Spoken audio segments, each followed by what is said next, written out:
We are watching the clock very closely because now Hurricane Irma, as you see on your screen, is less than 5 hours from Puerto Rico, and the 3 million Americans living there now in the line of fire. The storm's outer bands, you can see that right there, already whipping its famed beaches. President Trump has signed a state of emergency declaration for the U.S. territory ahead of the storm's landfall. Residents of the island paradise now preparing for the very worst, including some of the most well-known names in high finance who moved to Puerto Rico in the past couple of years because of the attractive tax policies it offers. Joining us now, a friend of this show, Peter Schiff, who moved this year to Puerto Rico. He owns 2 properties there, one of which is at the Ritz-Carlton Reserve in Dorado Beach, which I guess, Peter, is already evacuating. What did you hear from the hotel? Well, yeah, they basically evacuated everybody from the premises. I think they're going to reopen on Friday, although I heard that a couple of people decided to ride it out, and they stayed in their units.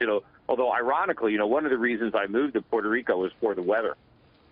Well, I know, okay, the weather. Come on, we know you well on this show, Peter. You really hate how the government uses what you say are tax monies, and you say that the government never uses the money correctly. It's a tax haven. Guys like John Paulson. I mean, there's a whole list of these people who have moved to Puerto Rico for the tax haven thing. Yeah, Paulson hasn't moved there. He's bought a lot of property there. He does own the 2 hotels. But guys like Toby Neugenauer at Quantum Energy Partners, Alex Daly of KC Research, Rob Rill of Strategic Group. Toby's my neighbor, so is Rob. They're in the same community. Yeah, hopefully I don't have to end up spending all my tax savings rebuilding my house.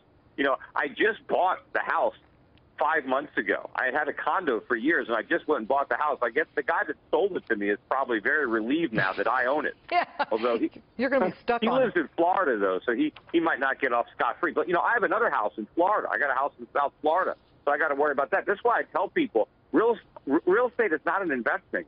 This is very expensive when you own real estate, and then hurricanes come to destroy it. Well, expensive when you own them in areas like this. Do you feel that the tax haven status of what Puerto Rico offered, and it was in 2012 that the government signed this tax haven status, which is very comfortable for a lot of wealthy people who would like to protect certainly what they have, pays no local or federal capital gains taxes if you live 183 days there per year, no local taxes on dividend or interest income for 20 years.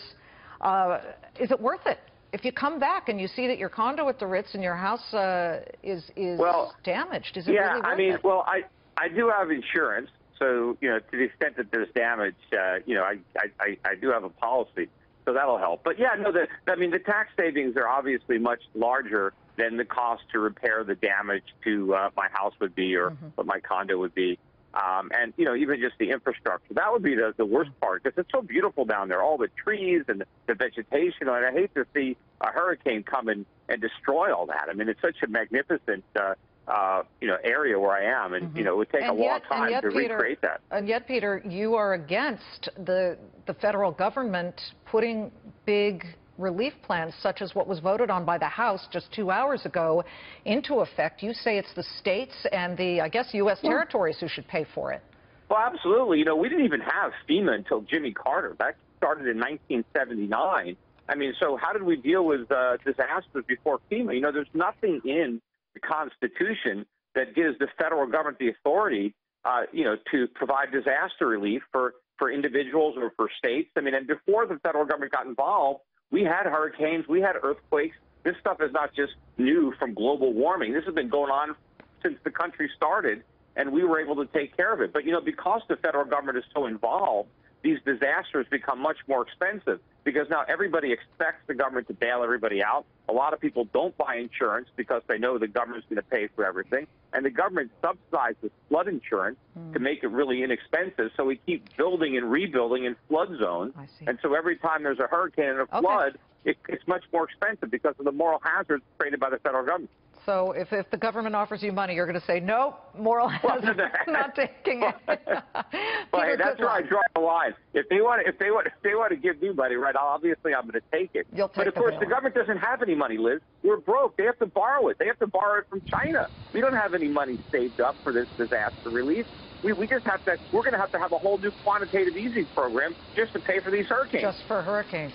Peter, good luck, and let us know how the properties fare. And he's got all of his offices on Anguilla and Puerto Rico as well. Peter Schiff.